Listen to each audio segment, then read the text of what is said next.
तो देखिए, आपने बिल्कुल सही कहा। जो जैवलिन थ्रोअर्स होते हैं, ना सिर्फ शोल्डर बल्कि बॉडी के और जॉइंट्स, बैक एंड एल्बो, सब पे बहुत एक्सट्रीम स्ट्रेस लगता है and they are susceptible to a lot of injuries. तो जो शोल्डर जॉइंट में बेसिकली क्या होता है कि भाई जब when such amount of force is generated, usually slap tears हो जाते हैं एंड शोल्डर डिसलोकेशन का भी चांस होता है।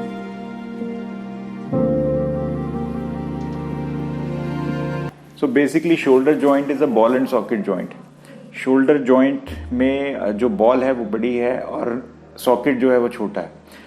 So shoulder joint is not a very inherently stable joint. Shoulder की जो स्टेबिलिटी आती है वो बोनी स्ट्रक्चर से कम और आसपास की सराउंडिंग मसल से ज़्यादा आती है, आसपास की सराउंडिंग स्ट्रक्चर से ज़्यादा आती है।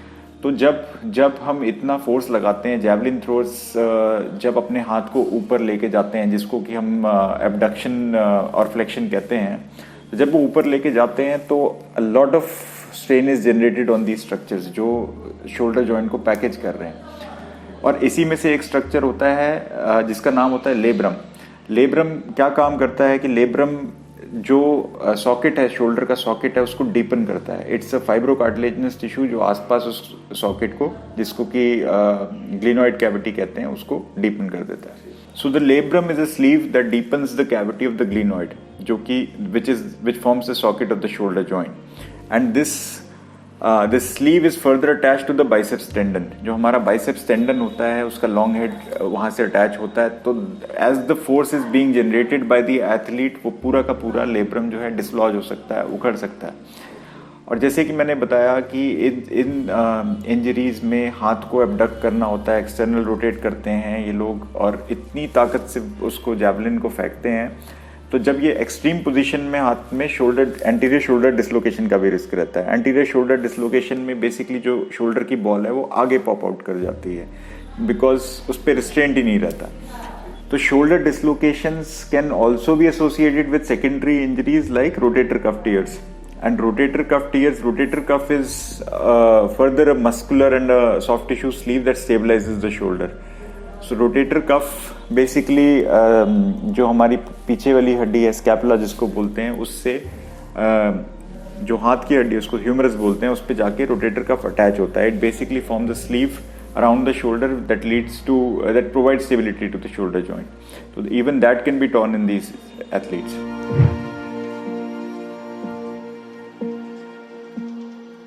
So basically javelin throwers के लिए तो बड़ा मुश्किल है, but as athletes they cannot modify their action, they usually cannot modify their lifestyle.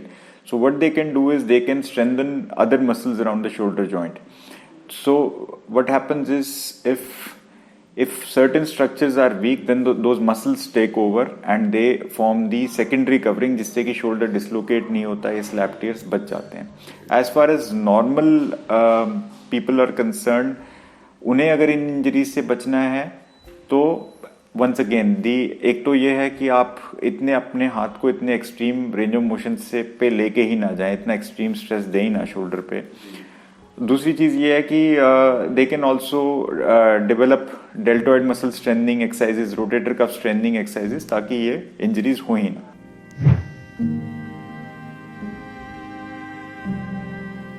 So basically जब once these injuries have been diagnose, अगर ये किसी को इंजरीज हो गई हैं तो इंजरी के एक्सटेंट पे डिपेंड करता है कि कोई भी ट्रीटमेंट, वेदर ये ट्रीटमेंट कंजर्वेटिव जाएगा, खाली दवाइयों से ठीक हो जाएगा या रेस्ट से ठीक हो जाएगा, या इसमें ऑपरेशन करना पड़ेगा, ये सिर्फ और सिर्फ टाइप ऑफ टीयर बता सकता है या एक्सटेंट ऑफ इंजरी बता सकती है। इसके लिए यूजुअली जो डॉक्टर्स हैं वो रंगीन एक्सरे यानी कि MRI प्रिस्क्राइब करते हैं। We study the morphology of the tear कितना बड़ा है, कितना एक्सटेंट है उसका, और उसमें क्या करने की ज़रूरत है, इसी पे सब चीज़ें डिपेंड करती हैं।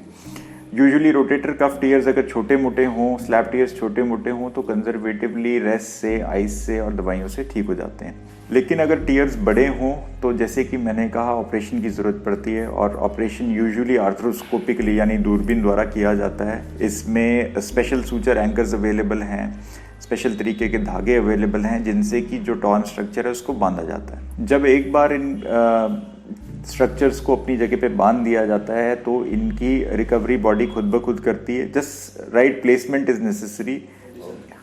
तो देखिए, जहाँ तक ड्यूरेशन की बात है, सर्जिकल प्रोसीजर का जो ड्यूरेशन है वो 40 मिनट से 1.5 घंटे के बीच में होता है यूजुअली।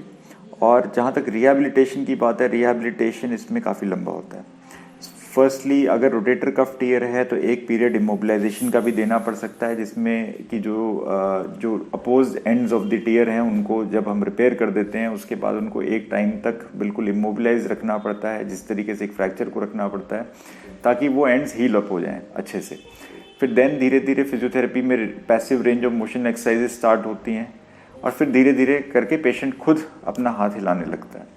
तो इस सब प्रोसेस में कई सारे स्प्लिंट्स यूज़ होते हैं, फिजियोथेरेपी का रोल रहता है, काफ़ी तरीके की एक्सरसाइजेज वेरी होती रहती हैं, जो कि इनिशियली पेंडुलम एक्सरसाइजेज होती हैं एंड लेटर ऑन बड़ी स्पेसिफिक एक्सरसाइजेज होती हैं।